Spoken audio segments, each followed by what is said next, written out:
Ça va là? Alors voilà, on commence, on étudie le Tafrechen Ben du Rabbi Rachab, la merveille des merveilles de la Chassidut, c'est la lumière de la Géoula dans la Géoula, quelque chose qui est là au sein même de l'exil pour nous donner pas seulement la sensation, mais la réalité de cet exil. C'est-à-dire que l'exil, lui, il n'est pas juste un exil qui nous sépare de Dieu, mais il est un exil qui nous dirige vers le niveau le plus profond de la Elokut, du divin, qui est l'essence de Dieu.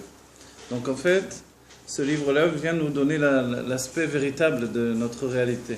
C'est une réalité divine, comme on a insisté plus d'une fois. Voilà, on est Daf Mem Dalet, on est arrivé au Kitsour, donc on a terminé une ode du Mahamar. Kitsour ve'adogma misé les malades de Kodem Atzimtzum aya or ein sof meir begilou yala asara sferot hagnuzot. Voilà, au commencement, la lumière divine brillait, cette lumière infinie, véritablement infinie, elle brillait, et elle brillait sur les asara sferot hagnuzot, les 10 sferot qui étaient encore enfouis. Vous vous rappelez le principe des sferot, qui est la base de ce qui va entraîner notre âme dans toute sa structure de 10 forces de l'âme. Elle se trouvait donc dans son état de générique, on va dire, en préparation à ce qui va venir. C'est pour ça qu'il y a déjà 10 sphirotes. Et la lumière infinie brillait sur ces 10 sphirotes, agnozot, qui sont encore enfouis. La tzimtzum aya bebet inyanim. Et le tzimtzum était de deux manières. Deux sujets, siluk or, a ensof, vesheye atzilut sphira, achat bepratiyut. Il fallait deux niveaux. À la fois le silouk du Horensof, c'est-à-dire le retrait, donc ce qui est un voile. On garde les termes du Harizal qui a donné le sens de retrait, mais c'est un voile. Sur le Horensof, on est Daf Mem Dalet, on est au Kitsour. Donc le retrait de la lumière infinie, c'est le premier Tzimtzum a priori. Et après, un autre Tzimtzum, de manière à ce qu'il y ait une émanation de Sphira Achat Pratiyut. Voilà. De manière à ce qu'il y ait une émanation. Donc l'émanation, c'est la continuité. Les sphirotes vont se continuer depuis une source divine. Et les sphirotes vont être dans un état de Sphira Achat. Sphira Achat, a priori, que chacune ait sa propre nature dévoilée. D'accord ? Puisqu'on a fait 10 sphirotes pour atteindre la personnalité de chacune des sphirotes. C'est-à-dire que 10, c'est le chiffre de la perfection. Le Sefer Yetzirah dira Eser velo echad eser velo tesha. Donc en fait, on est dans le 10. Et le 10, c'est cette structure de plénitude. N'oubliez pas que dans tout ce qui va se dévoiler, il va y avoir Chamisha Chassadim et Chamisha Gvurot. Il va y avoir 5 mesures de générosité, 5 mesures de rigueur. Comme un être est masculin et féminin, on a vu dans la Marishon cristallisé dans un seul être. Ensuite, dès la Nessira, la séparation, on passe à 2 êtres qui sont la séparation de Chamisha Chassadim, c'est l'homme, 5 mesures de générosité, l'homme. Chamisha Gvurot, c'est la femme. D'accord ? On voit dans les membres essentiels du corps, vous voyez la tête, les 2 bras, les 2 jambes, c'est 5. Ça, c'est la structure d'un être. D'accord ? Et en fait, ces Chassadim et ces Gvurot, ce sont les 10 sphirotes. Et les 10 sphirotes sont la plénitude de l'être. La plénitude de l'être. D'accord ?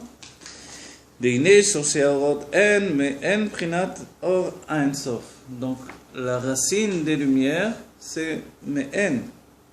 C'est comme un petit peu de la lumière infinie. Ve'u inyan mina kanaf, comme on a vu, mina kanaf, c'est-à-dire depuis le coin du talit, alors va s'épancher ce qui s'appelle le Memale Kol Almin. Donc la lumière qui va s'englober dans les mondes, qui va venir s'intérioriser dans les mondes et qui va devenir l'expression de Dieu dans les mondes. D'accord ? On va assez vite, c'est un Kitsour, on a vu tout ça. Et là, on a dit, il y a lieu de dire que c'est le dernier niveau de la lumière. Vous vous rappelez ce point-là ? Et on a dit que le dernier niveau de la lumière, c'est Atik Yomin. Qui inyan aitkelelutam be'or ensof ou שהאור אינסוף הבלי גבול שייר בעצמו להאיר בבחינת גבול. Comment il est possible qu'il y ait justement 10 sphirotes englobées dans le Or Ensof? En fait, c'est possible du moment que le Or Ensof lui-même, que la lumière infinie elle-même, elle passe dans un niveau de Hashara, d'évaluation. C'est l'évaluation qui va donner les sphirotes. Voilà. Évaluer, c'est-à-dire établir pas de manière précise comme nous on l'entend, c'est-à-dire pour la réalité, mais une évaluation c'est toujours quelque chose d'absolument libre. J'évalue des tas de choses qui ne vont jamais exister réellement. On a vu que dans le niveau du divin, de la préparation du monde, il y a tout un état de préparation, depuis l'évaluation qui est l'établissement de la volonté de Dieu, mais avec ce qui a précédé. Qu'est-ce qui a précédé? Auparavant, il y avait Atralat Itorerut Aratson. L'évaluation, c'est la résultante de la volonté. Mais avant qu'il y ait une volonté affirmée pour la création du monde, ce qui correspond à l'apparition des 10 Sphirot, le monde pour Dieu, c'est les 10 Sphirot. Alors il y a auparavant ce qui s'appelle Atralat Itorerut Aratson, le commencement de l'éveil de la volonté. Dieu, vous savez, c'est comme dans le sens commun quand on dit quelqu'un se chauffe pour faire une chose. Vous voyez? Donc je peux penser toute la journée, mais si je ne me chauffe pas pour le faire, je ne vais jamais le faire. Alors avant de véritablement passer au stade actif, entre guillemets, puisque pour Dieu, entre le corps et le poil, il n'y a pas vraiment de séparation, c'est-à-dire la possibilité pour Dieu, c'est une réalité. Vous voyez? Mais la réalité pour Dieu, ce n'est pas notre réalité dans les chouchim du corps. Notre réalité pour nous, c'est une réalité matérielle. Or, cette réalité matérielle, elle n'existe pas du tout. Elle est juste une résultante de la volonté de Hatzmut, de l'essence de Dieu. Mais pour l'établissement on va dire, de l'écart et de l'espace entre l'essence et notre âme, alors Dieu a installé tous les mondes divins. Vous comprenez? Entre notre âme et l'essence de Dieu, il y a les mondes infinis. Tout ça, c'est dans notre âme. Et en réalité, l'état de notre génération, c'est que, malgré que l'on étudie tout ça, ça reste dans notre intellect. Parce que nous sommes proches de l'essence comme jamais nous n'avons été proches de l'essence. Et c'est par le biais de la simplicité, on est simple par rapport à la structure des tzadikim, que l'on se définit comme étant proche de l'essence. Est-ce que je peux poser une question? Est-ce que je commence? Allez-y. Oui. Entre l'essence de Dieu et notre âme, il y a tous les autres mondes. Il y a tous les autres mondes. Mais tous ces niveaux-là se trouvent dans notre âme. Tous ces niveaux-là se trouvent dans notre âme telle qu'elle se trouve dans l'antique. Pas notre âme telle qu'elle se trouve dans sa conscience d'exister, mais telle qu'elle se trouve dans l'antique yomi. Vous voyez? Et c'est par les... Ça veut dire en dehors de nous, non, ça veut dire notre âme elle-même, elle n'est pas totalement au-dedans de nous. Le Rabbi Rayat se rapportera d'après le Zohar que c'est comme le petit doigt du pied qui est de notre âme, entre guillemets, s'il fallait donner une mesure, qui est dans notre corps. Le reste de l'âme, elle est projetée dans les mondes divins. Vous voyez? Donc c'est pour ça que les mondes sont là pour établir un espace. Alors les mondes divins ne sont pas dans notre âme? Les mondes divins sont dans notre âme, dans le sens où notre âme est dans les mondes divins. Vous comprenez ça? Mais les mondes divins sont dans Atik, lesquels se trouvent dans Adam Kadmon. Oui. C'est comme à l'image un peu l'Avdil, mais de poupées russes les unes au-dedans des autres. De poupées russes, vous voyez? Si on peut dire l'Avdil, pour donner un exemple que l'on peut toucher mais l'idée c'est la Itlapshut. C'est pour ça que je donne cet exemple. La Itlapshut, un Chelek Elokam Iman Mamash. Une part de Dieu telle qu'elle est dans les mondes divins. Parce que Ksat Min Anogea Ksat Min Haïsem Nogé Bekolo. Parce que quand on saisit un peu de l'essence, on se saisit de tout. Mais cet espace des mondes, alors, compte tenu que dans les générations précédentes, les gens vivaient avec les mondes divins. C'est ça, quand on dit qu'ils avaient des grandes âmes. C'est quoi des grandes âmes? Je veux bien qu'ils aient des grandes âmes. C'est quoi? Est-ce qu'ils étudiaient ce qu'on étudie? Pas du tout. La plupart des gens n'étudiaient pas ça. Même les tzadikim n'étudiaient pas ça. Ils étaient loin d'arriver à ces niveaux d'études-là. Alors on va dire, alors c'était quoi les grandes âmes? C'était de vivre avec les mondes divins. Oui. Donc nous sommes à côté d'eux zéro, parce qu'on ne vit pas du tout avec les mondes divins. Oui. Je vous donne un exemple. Évidemment, je vous donne un exemple des Nessim, donc c'est un exemple démesuré, mais quand même. Alors, il est rapporté dans les écrits des Rebim que le Maguide de Mezrich faisait jamais un geste s'il n'y avait pas un rapport avec les mondes divins. Donc une fois, il a mis sa main en arrière, parce que c'était en rapport avec les mondes divins, je ne sais pas pourquoi, on ne peut pas savoir nous de notre niveau de vie. Quoi qu'il en soit, il n'a pas trouvé de raison dans les mondes divins de ramener sa main devant. Elle est restée pendant plus d'1 heure avec la main derrière. Jusqu'à ce qu'il y ait une raison divine de ramener sa main, alors il a pu la ramener. Ouais. C'est l'Anne qui rapporte ça, de son maître le Maguet de Mézef. Vous comprenez? Oui. Ça, c'est vivre avec les mondes divins, ce que nous ne savons pas ce que ça veut dire. C'est un assiador, certes. Voilà, vous parlez Voilà. de Bible, Mais, du quoi corps. qu'il en soit, mais un petit peu de ça, il y avait chez les gens, même du commun, un ressentiment de Elokut. Qui plus est du temps du Beth Amikdash, n'oubliez pas. Au moment du Beth Amikdash, quand on montait au Beth Amikdash, on vivait avec l'éclat du divin qui nous avait vitalisé dans le Beth Amikdash. C'était le but. Donc on doit monter 3 fois. Oui. 3 fois, je dis à un peintre de me faire une tmouna du Beth Amikdash, ça suffit. Une peinture, ça suffit, non? Non. 3 fois il faut monter au Beth Amikdash parce qu'on doit Chazaka. avoir Dieu et le Réchimo, ce qui va rester. Voilà, la trace du fait d'avoir vu Dieu. L'ashpa, Voilà, ça voir. va me tenir jusqu'à la prochaine fois où je vais revenir. Voilà, C'était pour exactement. ça, cette nécessité, elle était parce que notre quotidien de juif, c'est un quotidien qui doit vivre avec le divin. Or, dans notre génération, a priori, on est totalement une génération orpheline. On est déraciné des mondes divins. Pourquoi? Parce qu'on a été plongé dans la matière.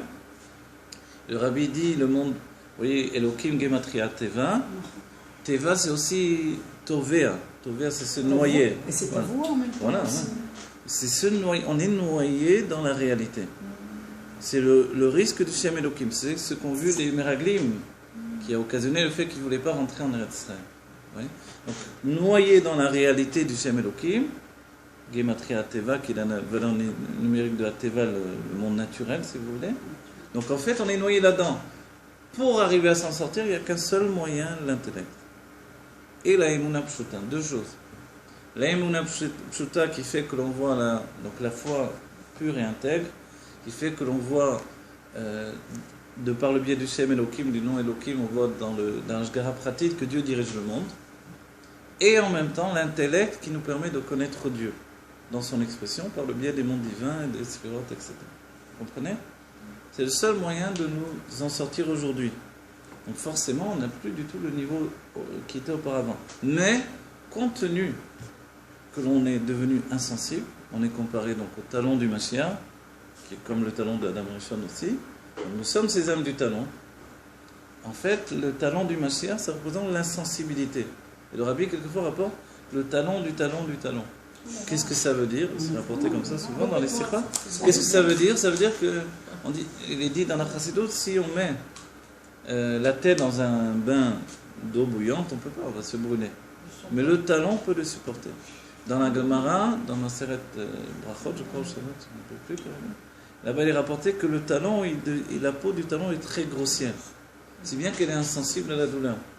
Qui plus est, quand les gens s'habituent à marcher pieds nus, alors ils deviennent vraiment insensibles et ça forme une peau très dure en dessous. Vous voyez?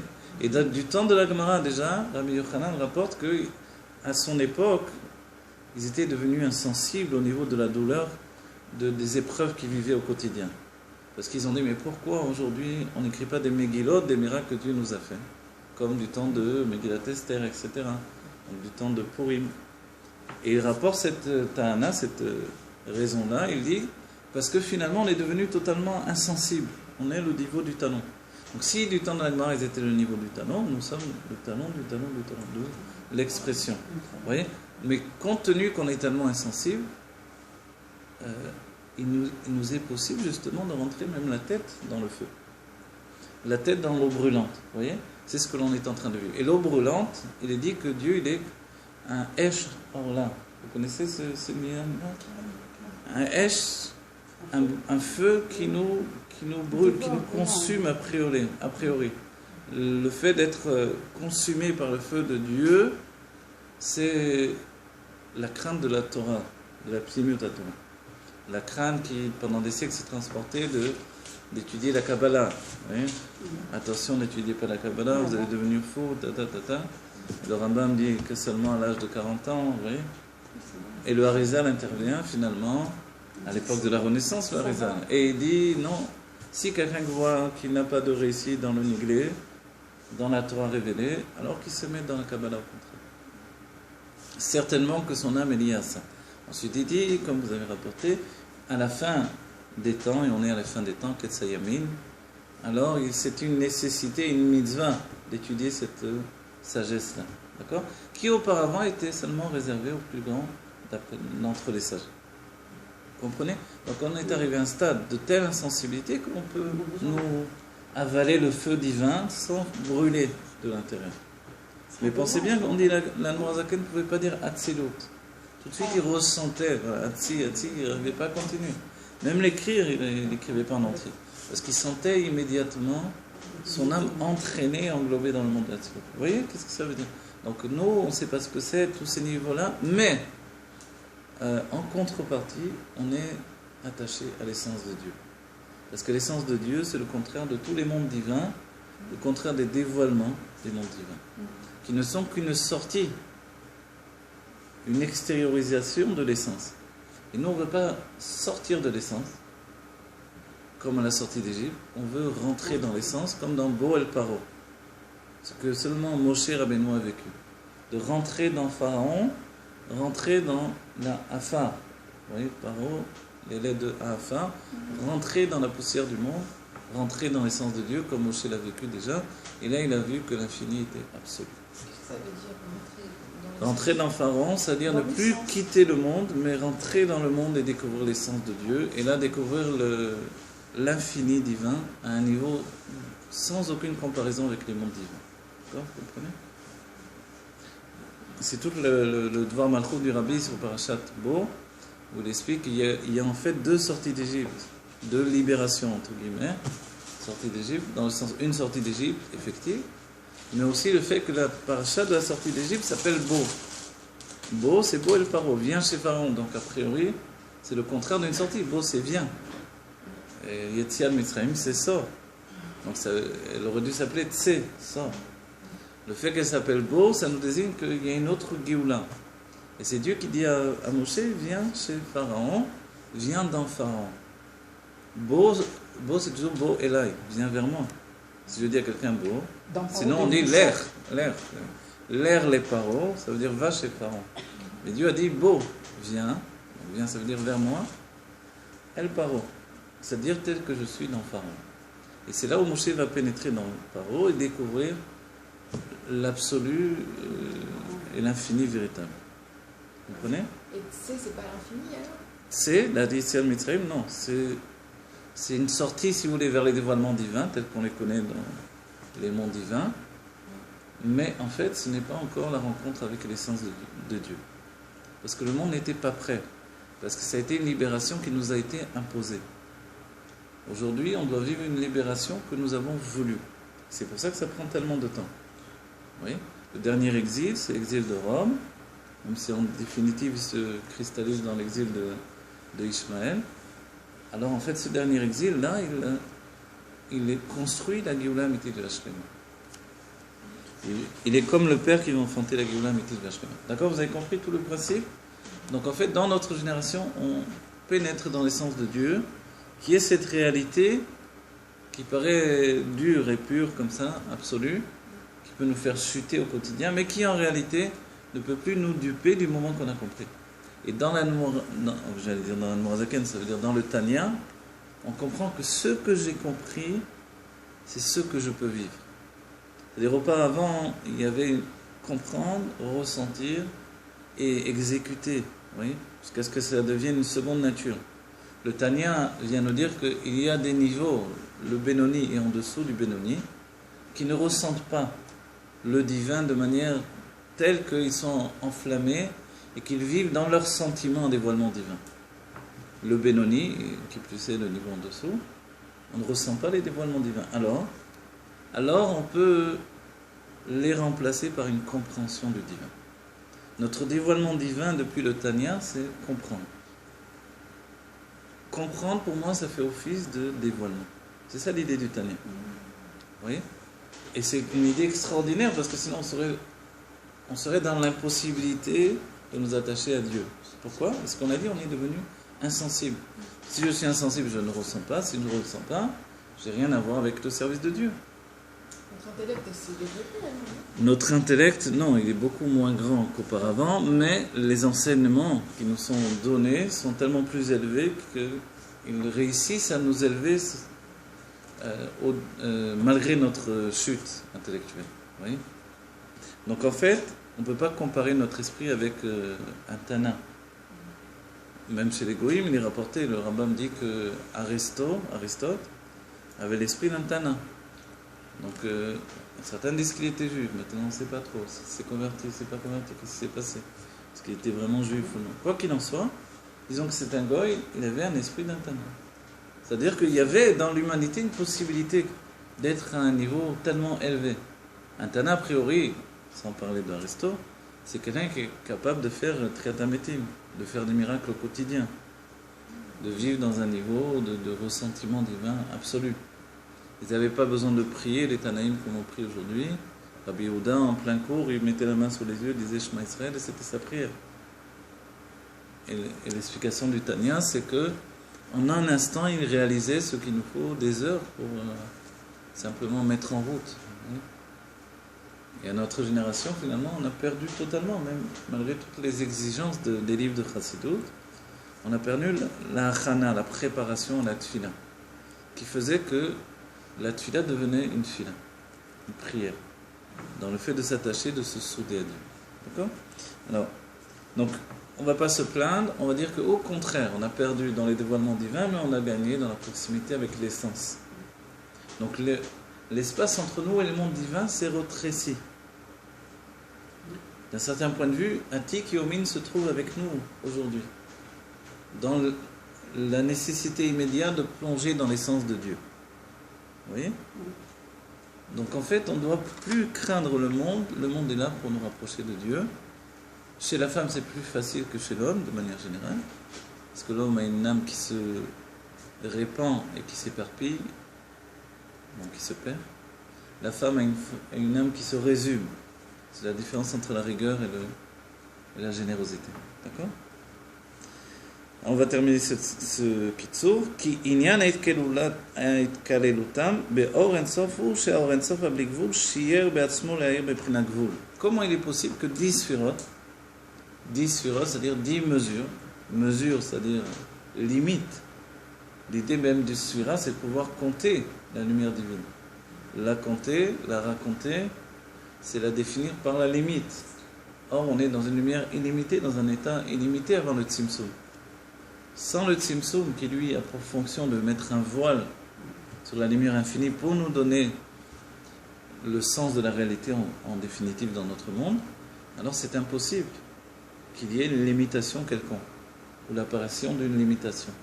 Donc en fait, c'est parce qu'il y a une ashara. Et cette ashara, elle est que Dieu évalue la possibilité de limite. Si Dieu évalue la possibilité de la limite, cette évaluation, elle est à l'image de ce que l'on a dit auparavant. C'est-à-dire, si je ne peux pas ressentir, je vais le comprendre. L'évaluation, ce n'est pas un ressentiment, c'est une compréhension. Vous voyez?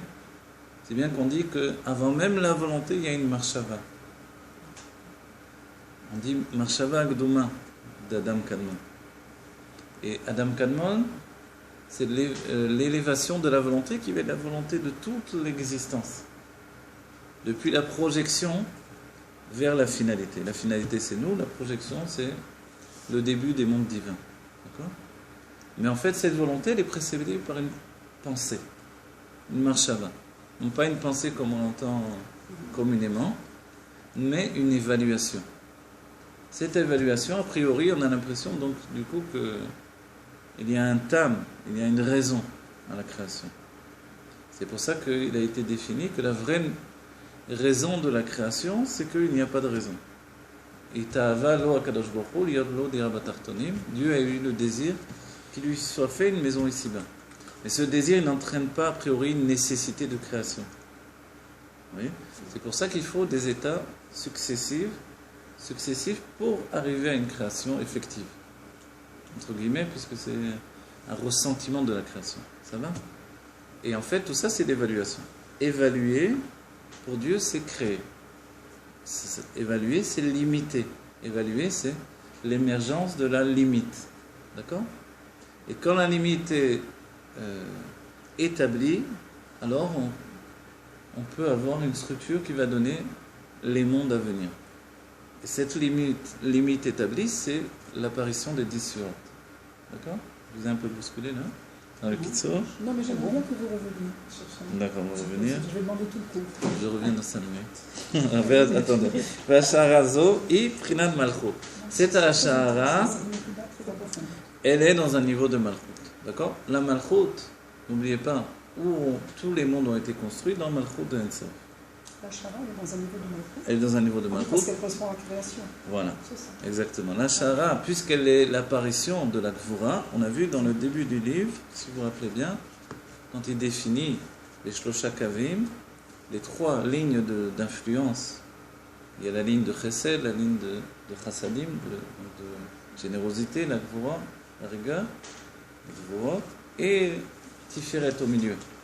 Et il nous a dit une chose qui, a priori, n'est pas compréhensible. Il nous a dit que la Malchut se trouve du côté des Gvurot. Alors la Malchut, elle est au milieu, elle n'est jamais à gauche. Il nous dit, malgré qu'elle apparaît comme au milieu la plupart du temps, elle est dans sa nature à gauche, parce qu'elle a la Gvura de mettre fin à tout l'infini qui a précédé. De la même manière ici, quand on nous dit c'est dans la Malchut, l'enseignement c'est que la Malchut, c'est cette force divine qui est capable de mettre fin à un état pour donner naissance à un nouvel état. C'est pour ça la femme enfante avec son niveau de Malchut. Donc la parole, c'est la Gvura en fait. Donc la parole, c'est la Gvura. Voilà, il donne cet exemple également, le fait de pouvoir penser à l'infini une chose, mais quand j'ai dit une chose, c'est ce qui a été dit. D'accord? Là, quand on parle pour expliquer, expliciter le divin, c'est une Gvura terrible parce que c'est infini véritablement. Alors, comment on est capable de le faire? C'est la force de la Malchut. Et dans cette force de la Malchut, il y a quelque chose qui dépasse même la Bina, qui pourtant est le fondement de la pensée et du langage. Mais dans la Malchut, qui est l'expression du langage, il y a quelque chose qui dépasse la Bina, la réflexion. Vous comprenez? On est tous de la Malchut alors. On veut tous parler. Quand on parle, on est dans la Malchut, et quand et notre génération en particulier, une génération de Malchut, notre Rabbi, le Nassi Ador, il est dans le niveau de Malchut. Donc c'est pour ça que le Ikar ou Amaaseh, l'essentiel c'est l'action. Mais on découvre dans notre génération que par la parole, on devient ce que l'on est. Vous voyez? L'action nous éloigne de nous-mêmes quand même. C'est le risque de l'action. Mais la parole reste, voilà, est encore proche. La parole, elle reste proche de nous-mêmes. Bien sûr, on peut tromper tout le monde. On peut être un beau parleur et tromper tout le monde. Mais dans le sens de la recherche de la vérité, voilà, exactement. Dans la recherche de la vérité, la parole est là pour véhiculer l'intellect et les sentiments. Mais sa force, c'est ce que dira le Rabbi, c'est que la parole est capable de dévoiler des choses qui n'ont pas eu le temps de se formuler dans l'intellect. Pourtant, la parole vient de l'intellect. Mais, puisqu'il y a une parole pensée dans la Bina, et cette parole pensée va devenir une pensée parlée. On ne peut pas tromper. Voilà. On ne peut pas tromper les gens alors. En réalité, si quelqu'un sait vous écouter, vous ne pouvez pas le tromper. Si quelqu'un Sait vous écouter. Mais si la personne est aussi superficielle que celui qui va dire les paroles, donc l'un va tromper, l'autre va être trompé. Vous voyez? Mais quand quelqu'un sait écouter, il ressent la vérité, il ressent le mensonge. Mais la parole a ceci de particulier qu'elle peut définir. D'accord? C'est-à-dire que quand on s'habitue à projeter sa parole pour exprimer des choses profondes, donc de l'écoute essentiellement, ce qui vise à mon âme et ce qui vise à mes sentiments, et jusqu'à la psychologie, etc. Donc alors on est capable d'établir une structure, un binyan de compréhension de tout ce qu'il y a de plus profond en nous. Et c'est pour ça qu'il faut s'exprimer. D'accord?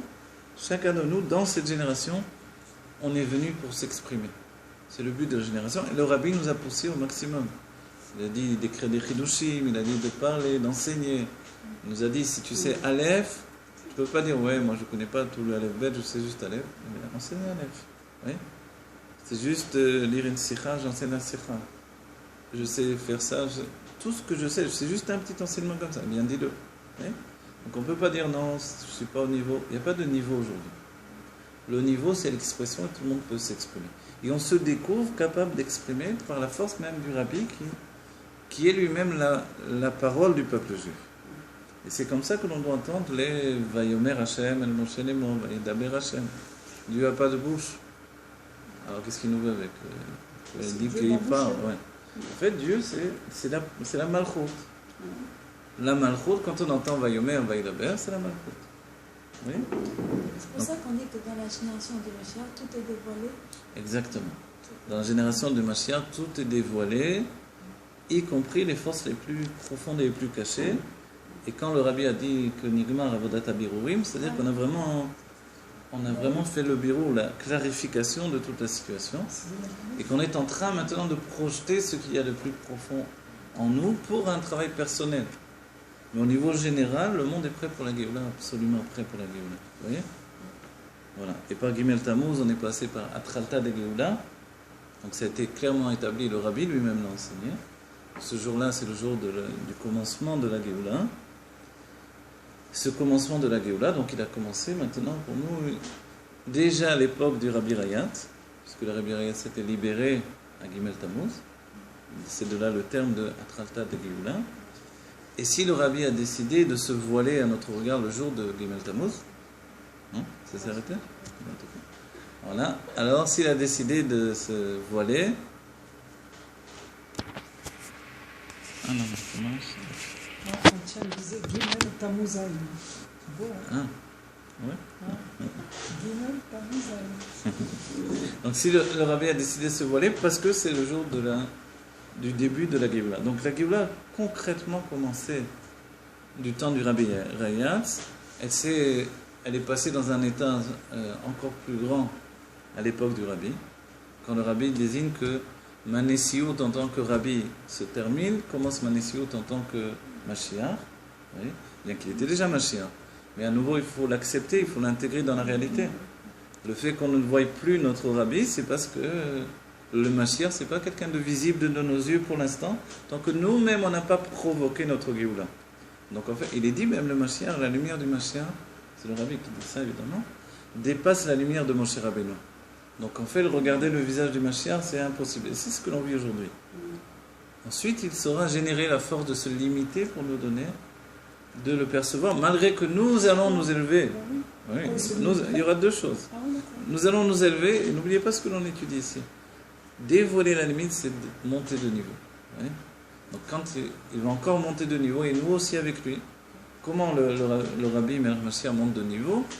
Par notre adhésion en fait à son niveau. Dès que l'on a atteint son niveau, il monte de niveau à nous. Oui. C'est ce qui est dit dans le Mahamar Data Tetzaveh. Donc en fait, Vasharazo iprinan malchut vaya akol kalul be'or ensof. Voilà. C'était Ashara, c'est le niveau de la malchut et tout était inclus dans le or ensof. Donc la malchut, on a dit, qu'est-ce que c'est ? Vous savez ce que c'est la malchut ?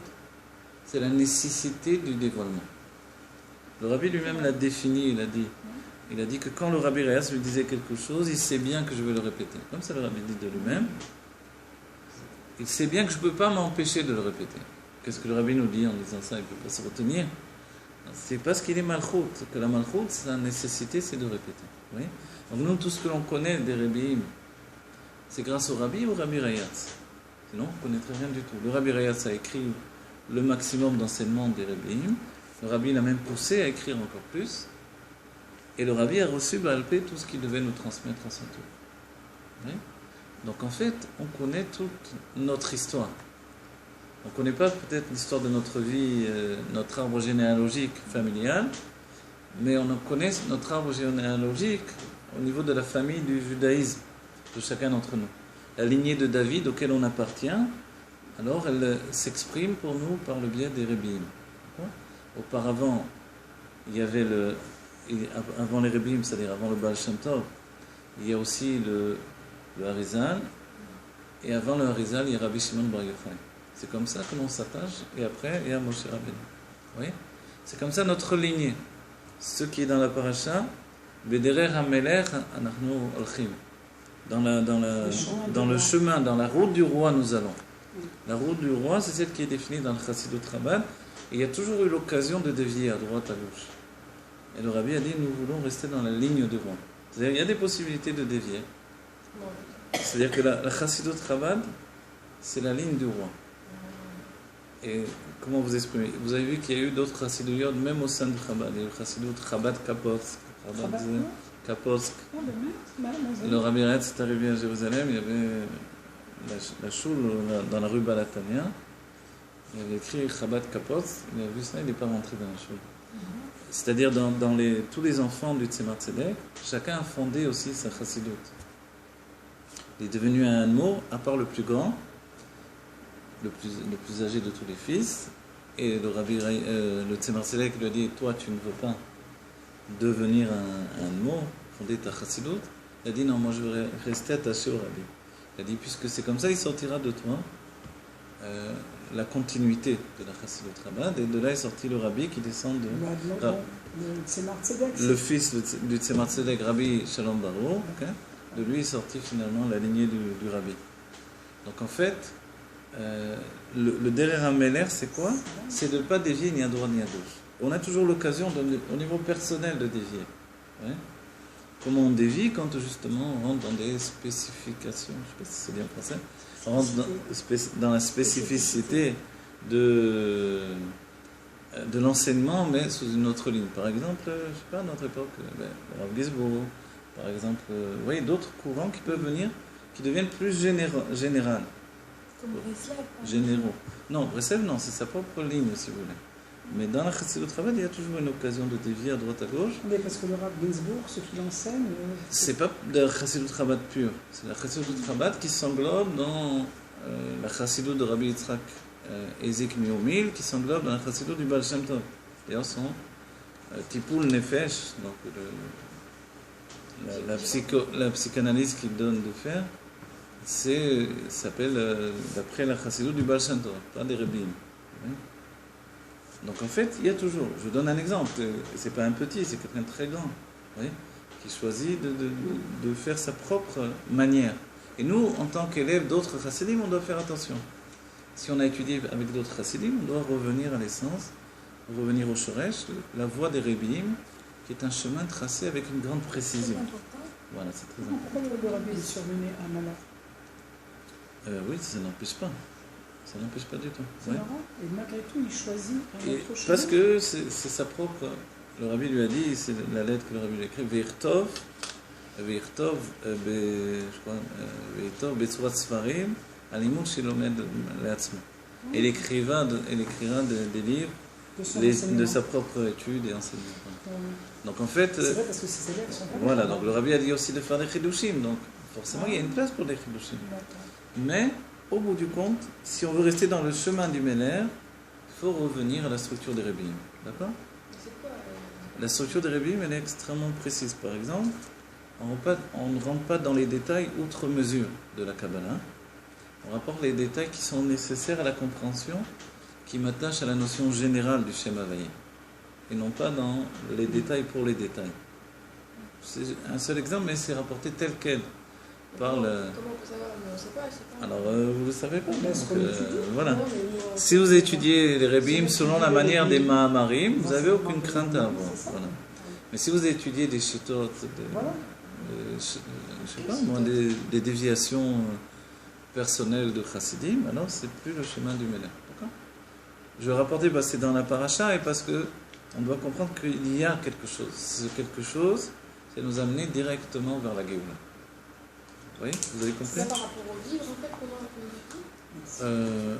Non, évidemment, si vous étudiez les livres des Rebbeim, il n'y a pas de problème. Bah alors, si un rab nous enseigne par rapport à... Un livre des Rebbeim, il n'y a aucune crainte d'avoir. Si l'interprétation, elle est... Non, il y a être un élève des Rebbeim ou être un élève des Chassidim.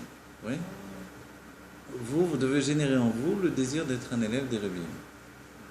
Là, par exemple, vous n'avez pas de crainte à avoir, je ne change rien. Je vous traduis, je vous explique, c'est tout. Donc, c'est le derrière des Rebbeim. Mais si j'avais une chita personnelle d'enseignement, j'aurais fondé une structure personnelle. Alors oui, vous aurez dit, bon, c'est bien gentil, il est gentil, le Rav Kavna, mais moi, je vais étudier les Rebbeim, je ne vais pas étudier. Vous comprenez? Ça, c'est la différence. Donc, c'est un choix personnel que l'on doit prendre sur nous. Ce derrière des Rebbeim, on va dire pourquoi il est important, ce chemin du roi. C'est le chemin de Nessi Hador depuis Moshe Rabbeinu. Il n'a pas changé. C'est pas ce qui nous mène directement à la Géoula. Et puis ça nous mène à un bitou aussi plus loin. Ça, c'est Absolument, mais ce bitou-là, il implique qui nous mène à la Voilà. Géoula. Mais on va plus à aucun cours alors. Non, non, j'ai pas dit ça du tout. Non, pas du Vous tout. devez le faire en connaissance de cause, tout Bien simplement. sûr. Oui, mais ça nous influence forcément. Alors, il faut choisir chaque cours, de toute façon. De toute façon, quand vous avez un niveau d'étude, vous ne pouvez pas descendre de niveau d'étude non plus. Non. Vous comprenez? Ça aussi, c'est un enseignement de la Torah en général. Alors maintenant, vous pouvez l'étudier, bien sûr, il faut étudier. En sachant ce que c'est. Il faut étudier, mais en mettant sur chaque chose, vous n'allez pas dire on est tous pareils. Non, vous voyez bien qu'il y a des kippot différents, vous voyez qu'il y a des écoles différentes, il y a des chassadiyot différentes, il y a des... Non, vous voyez? Chez les Sfaradim, il y a plein de différences. Chez les Ashkenazim, il y a plein de différences. Chez les Chassidim, la différence est intéressante. Mais vous devez savoir, c'est comme quand vous mangez, vous devez savoir ce que vous mangez. C'est ça l'intelligence, de savoir séparer les choses. Je mange ça, mais c'est ça, c'est tout. Vous comprenez? Le derrière du roi, il est dans les livres des Rebbeim, dans les enseignements du Rabbi, de chaque Nassiador de tous les temps. D'accord? Et en réalité, même quand vous étudiez le Rashi, vous n'avez pas de peur. Non, le Rashi. Le Rashi, vous savez que vous êtes dans le derrière du roi. Vous comprenez? Voilà. Exactement. C'est le derrière du roi. C'est le chemin du roi, vous n'avez pas de crainte. Maintenant, il ne faut pas être grossier au niveau de venir contredire, parce que vous savez que le chemin du roi, c'est seulement une âme particulière par génération. C'est le rabbi de la génération, c'est le Nassiador. Voilà. Ve'asharazo, i prinan malchut, ve'aya kol kalul be'or Ein-Sof. Voilà. Et tout était inclus dans le niveau de Ein-Sof. Et toute cette ashara, cette évaluation, est le niveau de la malchut. D'accord? Donc on a essayé de structurer pour comprendre qu'est-ce que la malchut. La malchut, c'est toujours un état de dévoilement. D'accord? Et en réalité, pour nous, on doit bien comprendre que le chemin du roi commence là. C'est-à-dire, ce que nous dit le Rabbi Rachab ici, c'est comment depuis les Asara Sfirot Agnuzot, ce chemin du roi, il est toujours droit. C'est le chemin du Kav Ein-Sof, d'Adam Kalman. Vous voyez? Et les âmes qui sont collées à Adam Kalman, au Kav Ein-Sof, à la ligne de lumière infinie, nous apportent cette lumière. Et voilà. Le travail qu'ils font, chacun, c'est de l'habiller dans leur expression à eux, qui est l'expression d'une âme de Hatzilut. Mais forcément, si j'étudie autre chose, ça va être une âme de Bria, une âme de Yetzira, une âme de Asiya. Alors je descends de niveau en même temps. Vous voyez? Donc en fait, en m'attachant des âmes de Hatzilut, je me hisse au niveau de Hatzilut et moi-même, je réalise mon âme dans sa plénitude. C'est ça la différence. Veine Hatzimtzum Shaya. Alors on commence la haute, Chafret, Koach. Chaim Olibracha.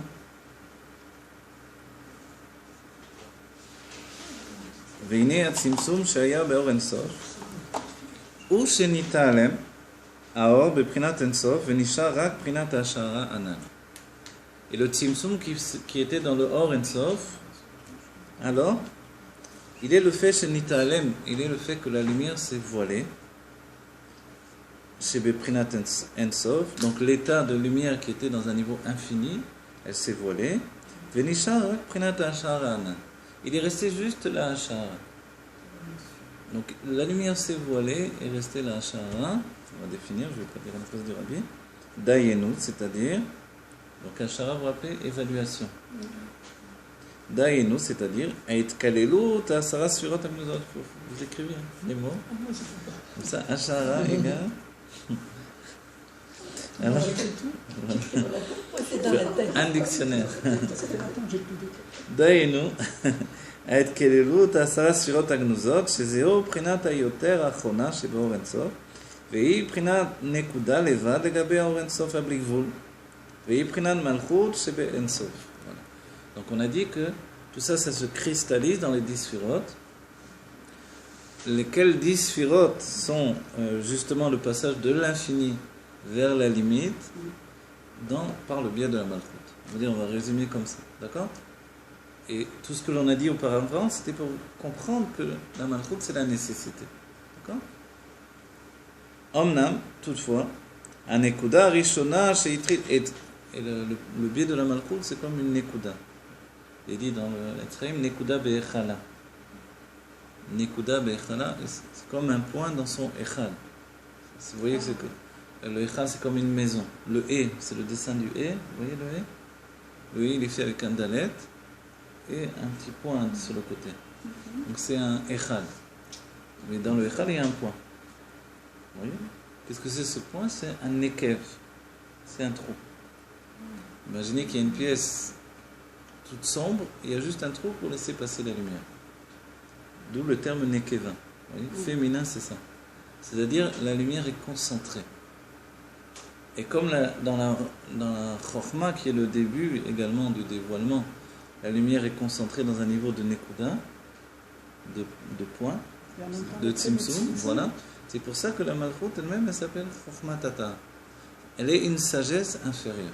C'est-à-dire, comme la Chokhmah qui saisit l'infini dans une notion à la fois générale et concentrée, la Malchut, la parole, peut saisir l'infini de manière générale et concentrée. Vous le saisissez? Et ça, c'est extraordinaire. Il n'y a que deux niveaux où on a le Yesh Mi'ayin. La création à partir du néant, c'est la Chokhmah, qui elle-même est une création à partir du néant, donc comme un enfant qui vient de naître. Chokhmah Me'ain Tematze. La Chokhmah, elle provient du Ain. Tematze, elle est une Metzia, une découverte. C'est une découverte intellectuelle. Le Tanya dit une étincelle. Ah, vous voyez? Les Goïms disent Eureka. J'ai trouvé. Oui. Donc, Eureka, ça vient de Ayeka, sans doute. Ayeka, c'est le contraire, c'est-à-dire où tu es. C'est la question. Et là, Ayeka, c'est en hébreu. Ouais. Si on essaie d'avoir une saga, c'est quand même une messia.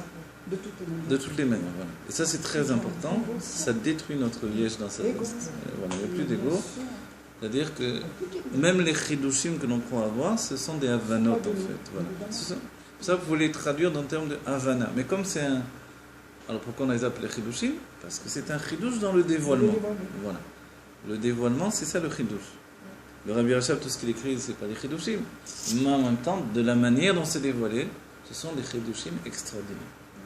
Qu'il n'y a jamais eu sur la terre auparavant, et d'une telle manière, d'un tel éclat de puissance intellectuelle et divin, que finalement le monde n'était pas prêt jusqu'à aujourd'hui. Pourquoi? Parce que le monde était encore trop spirituel. On comprend plus, enfin, ils comprennent. Non, vous aussi, dites-le clairement, vous comprenez plus, n'ayez pas peur, que des grands Mekoubalim qui étudient d'autres choses que ça. Oui? Parce qu'ils n'ont pas la structure. Parce qu'ils n'ont pas cette structure-là. Du moment que ce n'est pas intellectuel, vous formulez des choses que vous ne comprenez pas. Et c'est comme ça dans la Kabbalah. Les années où j'ai étudié la Kabbalah, j'étudiais tous les jours, on ne pouvait pas poser la question pourquoi. On pouvait comprendre comment, vous voyez, à quel moment. Si vous demandez à un Mekoubal de notre époque qu'est-ce que c'est Keter, il est incapable de vous répondre.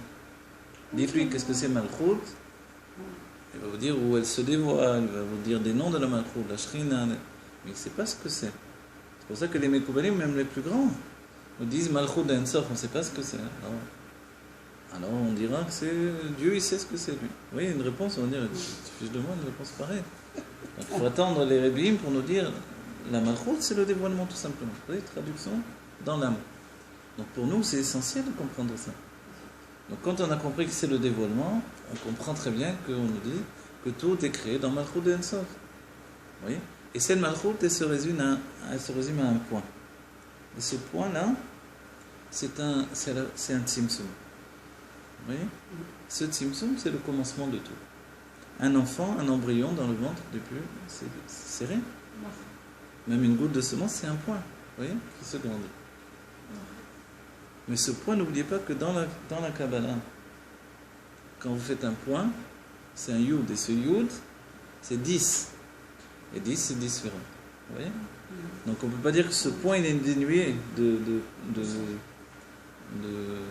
ça dit en français complétude? Non. De sens, on peut... Voilà, de sens, mais de perfection. Vous voyez? Donc en fait, un point, c'est déjà 10. D'accord? On n'a pas dit que c'était le bâton de haie, non? Le point? L'autre côté également, mais c'est infini, on a dit ça, on a dit autre chose. Ah, c'est comme ça, ça peut être comme ça. C'est comme ça et c'est comme ça. Justement, n'oubliez jamais que quand on dit l'évaluation, c'est une évaluation à l'infini. C'est pas que le Ensof a été limité, mais qu'il a arrêté d'être Ensof. C'est pas que l'infini a été limité pour être dénaturé de l'infini. C'est pour ça que nous-mêmes, on ne doit pas avoir peur. de s'exprimer. Vous connaissez une histoire un peu comme ça où il y a un talmide, il est à côté de son rave et viennent des personnes, et deux personnes qui viennent se plaindre, ils ont un grief l'un avec l'autre. Une première personne dit au rave, voilà, etc., c'est comme ça. Le rave il a dit, bon, tu as raison, évidemment. Le deuxième voit qu'il donne raison à l'autre, il explique son point de vue. Le rave il dit, tu as raison. Alors, le talmide il ne comprend pas, il dit, Kodara, vous avez dit lui il a raison, c'est pas possible que les deux aient raison. Le rave il se trouve vers l'élève, il dit, tu sais quoi, toi aussi tu as raison. En vérité, cette histoire est un peu comme ça, je vais sûrement inventer, mais c'est comme ça dans un état de... La vérité, c'est ça. Et celui qui croit que la vérité elle est autrement, c'est juste qu'il est limité dans un point de vue. Vous comprenez?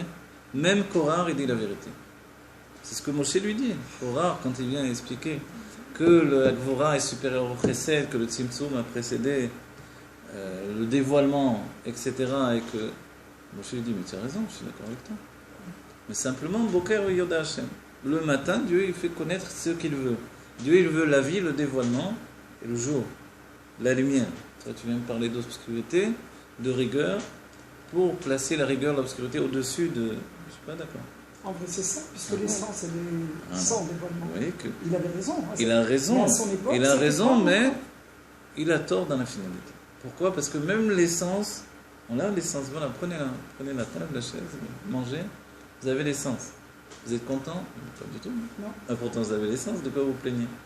Parce que l'essence, dans cette manière-là, où je n'ai aucun dévoilement, ça ne peut pas me satisfaire. Donc c'est ce que répond Moshe. Tu as raison dans tout.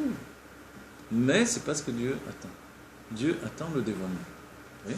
Et c'est ça, c'est la rencontre entre l'essence et l'infini divin que l'on veut, qui va nous donner la Géoula. Vous voyez? Comprenez dans cet état d'esprit. Je me rappelle des chassidim Chabad qui me voyaient étudier la Nbet, ils disaient arrête, les dévoilements, le Ikar c'est le Maaseh. Tu veux des Gilouim. Il le dit encore aujourd'hui. Il le dit encore aujourd'hui, voilà. Toi tu veux des Gilouim, le Ikar c'est le Maaseh, qu'est-ce que tu vas te mettre ta tête là-dedans? Comme ça, des chassidim Chabad, souvent.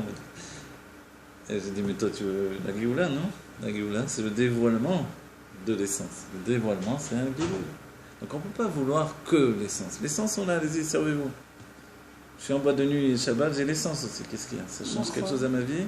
Je mange, je peux manger jusqu'à vomir, j'ai l'essence. Alors, on veut le dévoilement de l'essence. C'est toute la différence. Oui. C'est quoi alors?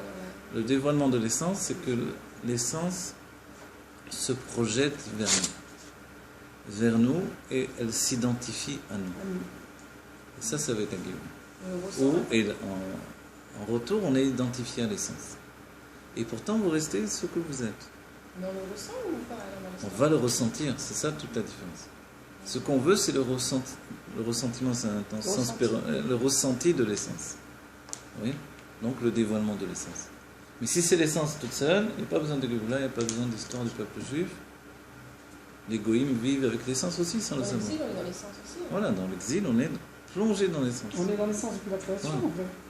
Mais comme il y avait des âmes élevées, donc justement, il y avait un espace entre l'essence et les âmes, cet espace établi par la grandeur des âmes projetées dans les mondes divins. Aujourd'hui, on est zéro dévoilement, donc on est la tête dans l'essence. Et le pire, c'est pour ça que l'on souffre, c'est qu'on n'a pas le dévoilement de l'essence. Alors pourquoi tu me colles à l'essence pour qu'elle ne se dévoile pas? Quel sens à ça? Quel sens à cette essence?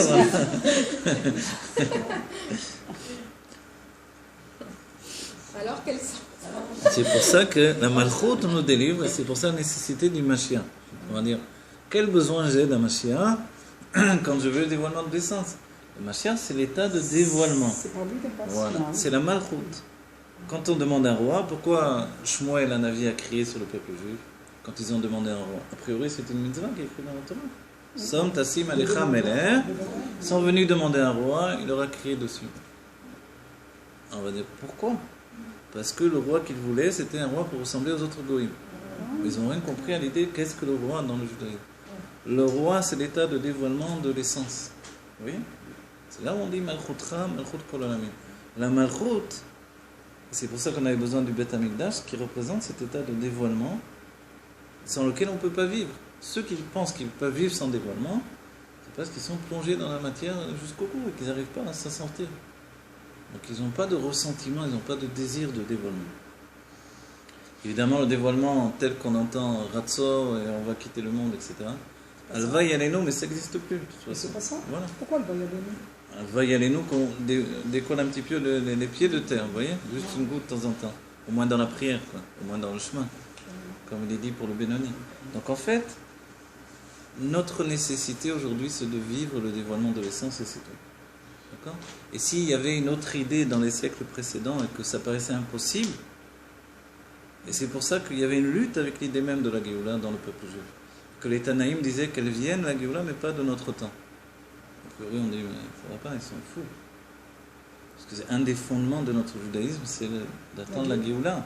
Donc ils ne pouvaient pas ne pas l'attendre. Alors pourquoi ils disaient qu'elle vienne, mais pas de notre temps? Parce qu'ils ne savaient pas résoudre ce problème-là, justement.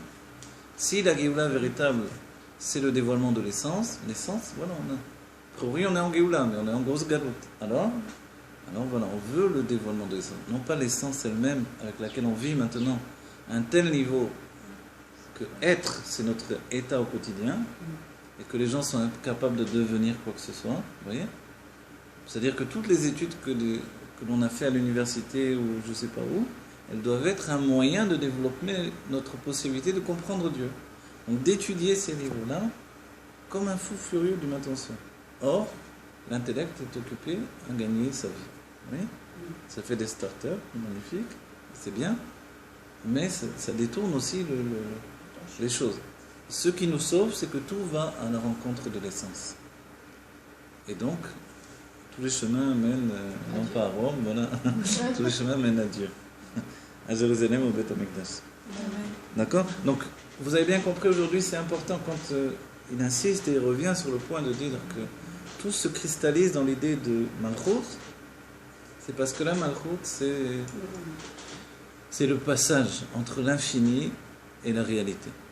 La réalité, en fait, c'est l'infini et l'essence. D'accord? Entre les deux, l'état de communication, voilà, je vais le définir comme ça, c'est important. L'état de communication de l'essence avec le peuple juif, c'est la Malchut.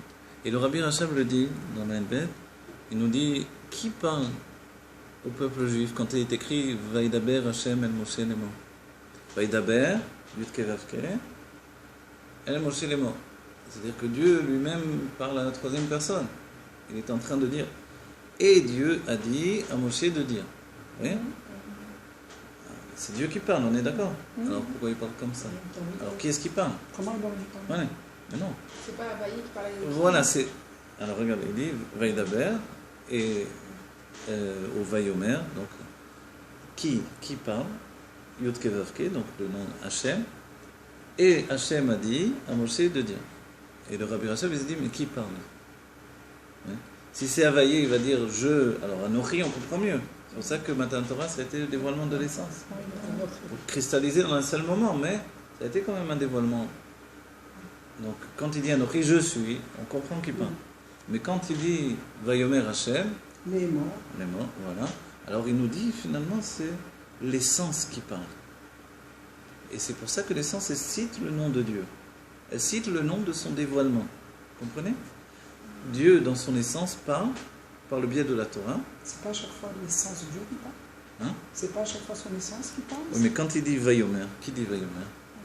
Voilà. Parce que le nom est cité en deuxième lieu. Il parle à la troisième personne. Oui? C'est comme je dis, il a fait ça. Mais qui c'est il? Il a dit ça. C'est mon écran. Donc qui a dit? Qui a fait? Vous voyez? Donc il y a bien quelqu'un qui est en train de dire. Mais quand on parle, on dit que c'est Dieu qui parle. Alors pourquoi Dieu parle à la troisième personne de lui-même? Dans la Kabbalah, dans le Zohar, quand il y a un nom de Dieu, c'est un état de dévoilement. Vous voyez? Donc c'est un état il s'exprime dans ce niveau-là. S'il s'exprime en parlant du nom Havaïe, il faut un niveau qui soit supérieur au nom Havaïe pour exprimer le nom Havaïe. Voilà, ce sont des niveaux différents. Le nom Hachem, voilà. Donc en fait, il nous dit c'est l'essence qui parle. Et la Torah, c'est pour ça qu'elle nous attache à l'essence de Dieu. Vous comprenez? C'est Dieu dans son intimité qui parle du nom Yudke Vavke. Un autre exemple, quand on dit une bracha, Baruch Ata Hashem, il est dit que le niveau le plus kadosh de toute cette bracha, cette phrase-là, la bénédiction. C'est pas Baruch qui est une Hamshacha, le fait de continuer la lumière divine depuis l'essence vers le dévoilement. C'est pas le nom de Dieu, Yud Kei Vav Kei, c'est Ata. Ata, c'est le niveau de l'essence. C'est pour ça qu'on le tutoie. C'est un niveau immédiat, absolu.